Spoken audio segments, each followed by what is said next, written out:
Hello there, it's Dr. James. I do hope and pray this message finds you and your loved ones peaceful, thriving, and well. So this morning, I'm going to talk about something I believe is absolutely a necessity for survival today.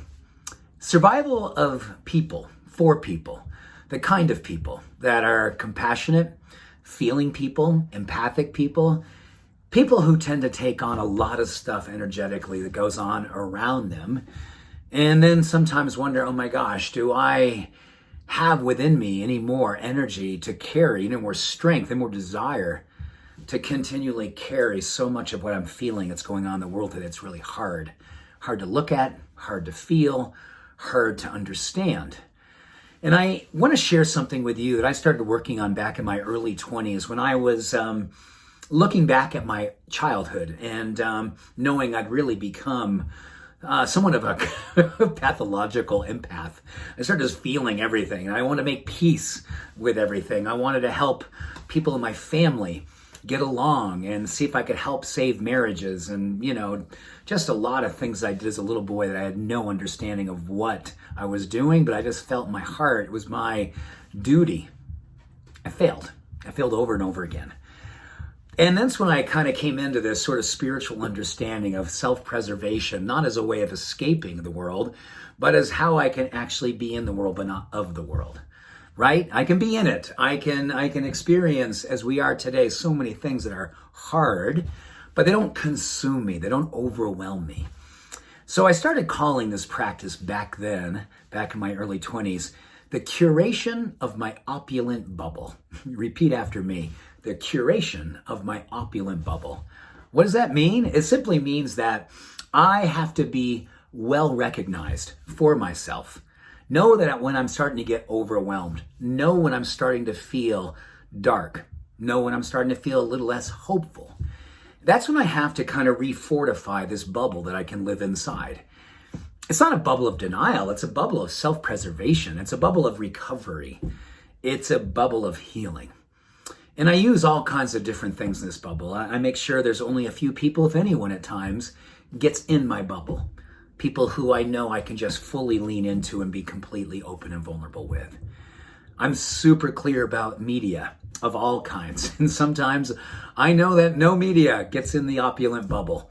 I will spend days outside of media, social media, the other media, which I don't do anyway. It's just like, that's been one of my ongoing opulent practices.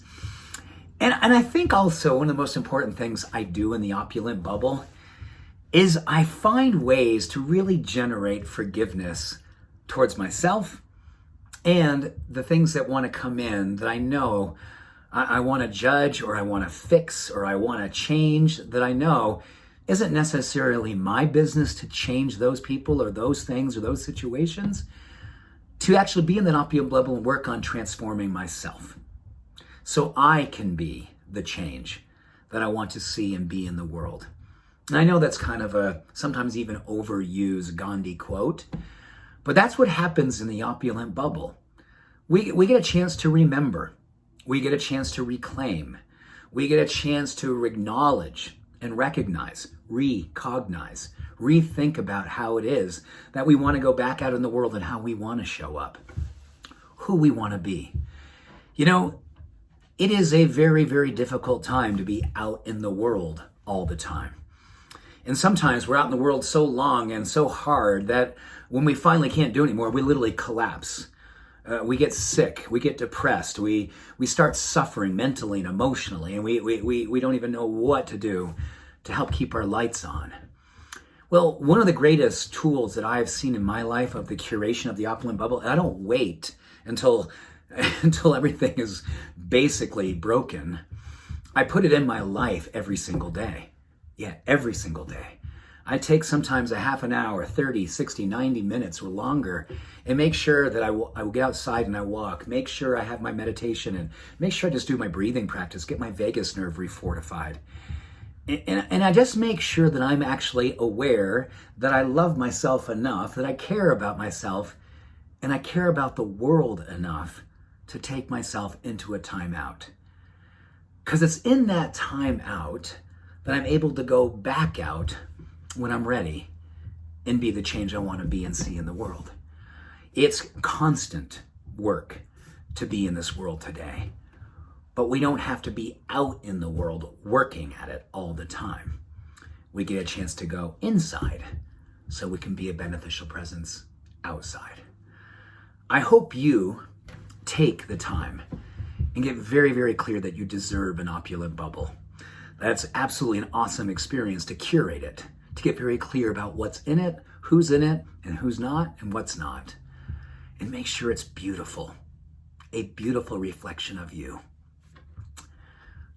Of you. What's in your heart, what you know to be true, what you know to be your superpower when you acknowledge it and you live up to it. I wish you well in your opulent bubble. May you curate with courage and compassion. I see you. I love you. I stand with you. Peace and blessings. Bye for now.